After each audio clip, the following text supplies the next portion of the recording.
it scarred me, and I feel a little better, but it just scarred there forever. Yo, what are you doing? I really feel to cry. I was like, oh my goodness, this is not fair.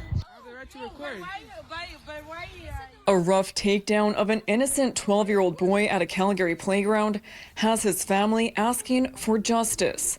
They say a meeting with this officer after the incident didn't go as they hoped. He didn't apologize, and that it really make me more upset. Kobe Amadi's sister recorded the meeting. Police were aware the meeting was recorded.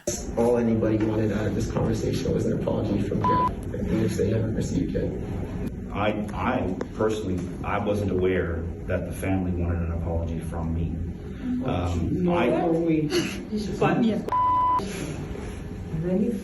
am totally sorry about what took place. Like, that was completely offside. The officer explained he arrested Kobe Amadi while looking for a group of young thieves.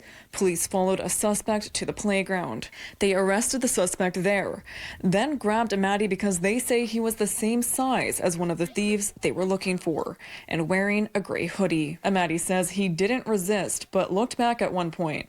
That's when the officer took him down. Amadi says he was left with bruises, scars, and nightmares after the mistaken identity.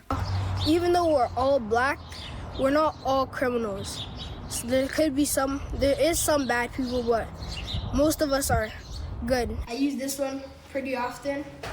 Then these are my guards.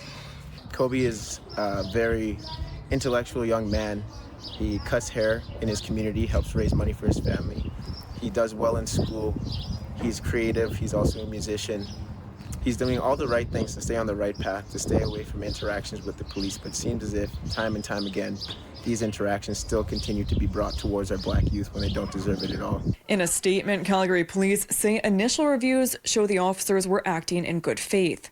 They say it was never their intention to traumatize Amadi, and they wanted to connect and comfort him. They say they also met with the Calgary African Community Collective earlier this month and are building on their anti-racism strategy. Amadi, his mother, and Messiah are all calling for change in how frontline officers interact with the community.